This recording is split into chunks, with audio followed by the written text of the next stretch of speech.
Hello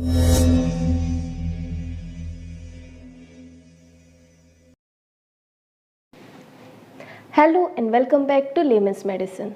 आज हम pathology में एट्रोफी को समझने की कोशिश करेंगे, तो बिना देर किए शुरू करते हैं आज का ये लेक्चर।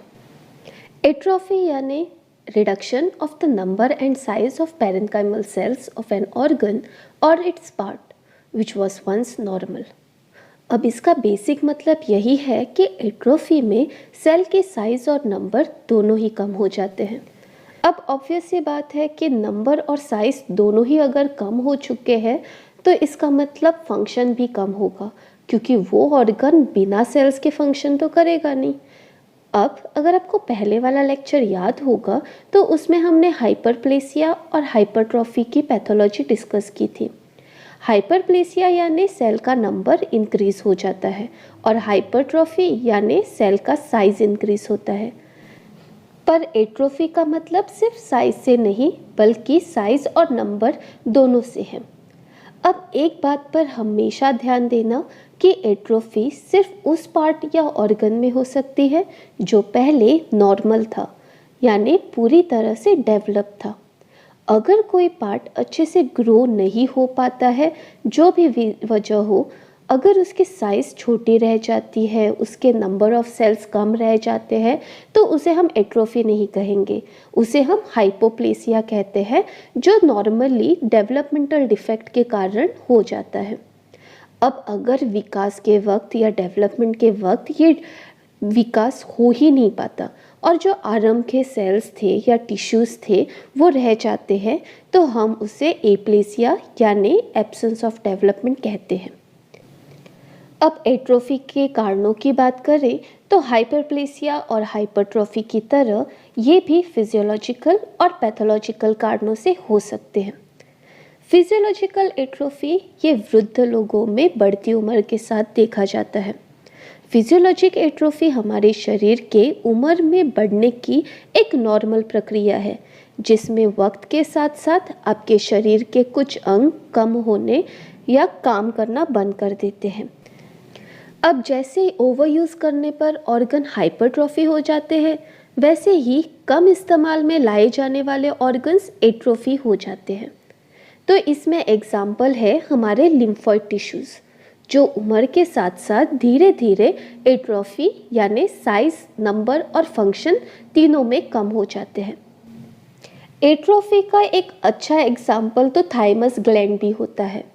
ये थाइमस ग्लैंड एक ऐसा ग्लैंड है जो पैदा होने पर तो काफ़ी मोटा होता है, पर प्यूबर्टी या तरुणाई के बाद ये साइज में छोटा हो जाता है, एट्रोफिड हो जाता है। ये इसलिए क्योंकि थाइमस ग्लैंड जो टी सेल्स बनाता है वो बचपन में ही बना देता है और उसकी ज़रूरत भी बचपन में ही सबसे ज़्यादा होती है। प्यूबर्टी के बाद ये टी सेल्स कम प्रोड्यूस करता है और धीरे धीरे साइज में भी कम हो जाता है। ये सेम प्रक्रिया आपको महिलाओं के गोनेट्स या जननांग में भी देखने को मिलता है।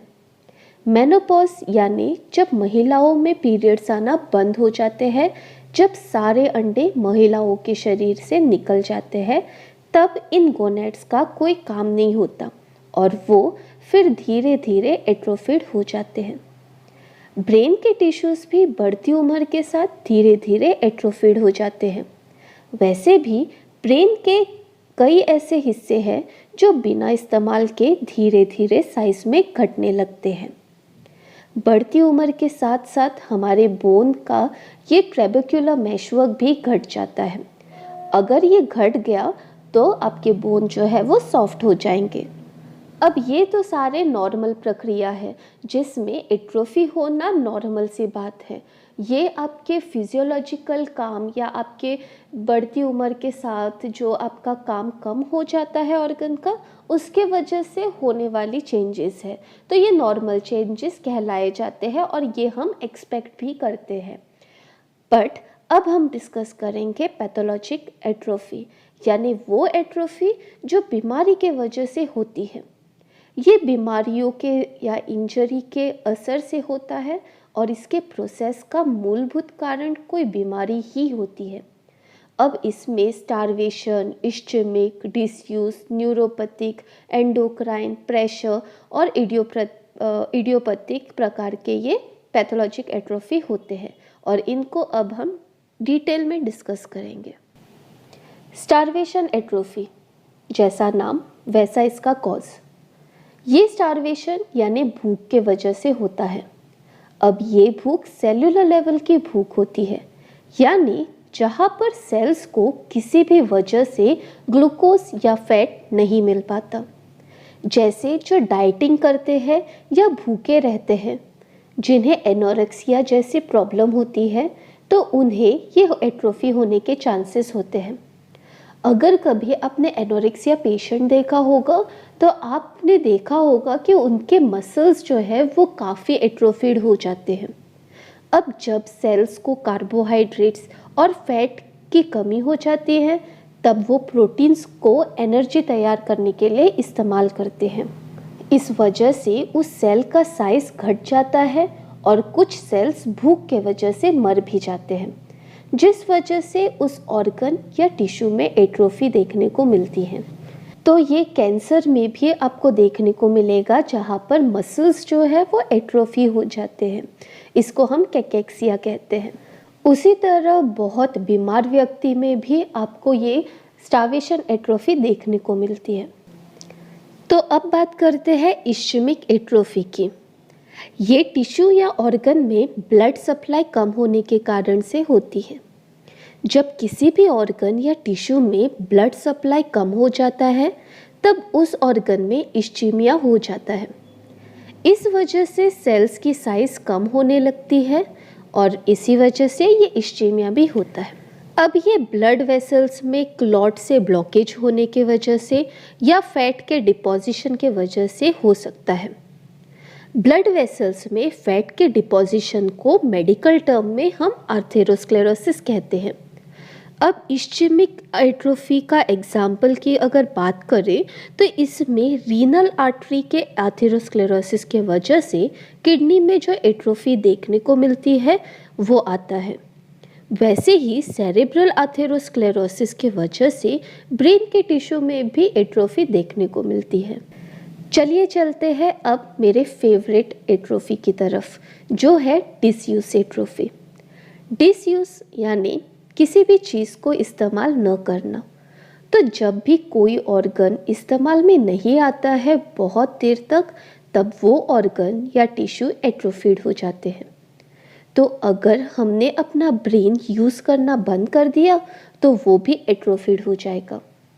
अब इसमें एग्जाम्पल की बात करें तो इसमें प्लास्टर में डाले हुए हाथ या पैर के मसल्स में आपको एट्रोफी देखने को मिलेगी। तो प्लास्टर निकालने के बाद आपको ये एट्रोफी देखने को मिलती है।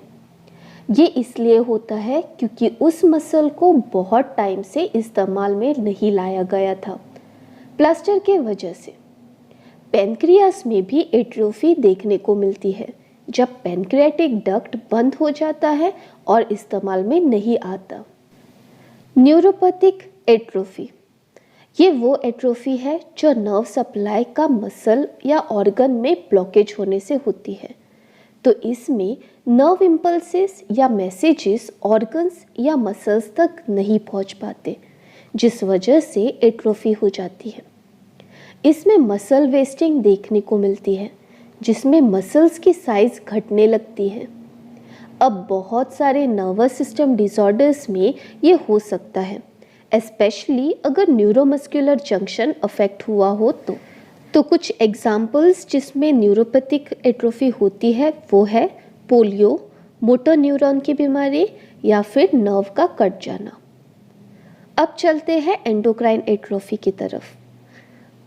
Endocrine atrophy endocrine regulatory mechanisms जिनसे हमारे ग्लैंड्स काम करते हैं, जब यही मैकेनिज्म फेल हो जाते हैं या कम हो जाते हैं, तब इन ग्लैंड्स में एट्रोफी देखने को मिलती है। ये इसलिए होता है क्योंकि हमारे ग्लैंड्स को काम करने का आदेश या कमांड बहुत कम मिलता है। अब ये तो तय है कि अगर हमारे ग्लैंड्स एट्रोफी हो गए तो हार्मोन का लेवल भी कम हो जाएगा। हाइपोपिट्यूटरिज्म इसका एक एग्जाम्पल है, जिसमें पिट्यूटरी ग्लैंड के हॉर्मोन्स कम हो जाते हैं। अब आपको ये तो पता होगा ही कि पिट्यूटरी हमारा मास्टर ग्लैंड है। ये सभी ग्लैंड्स को कंट्रोल करता है।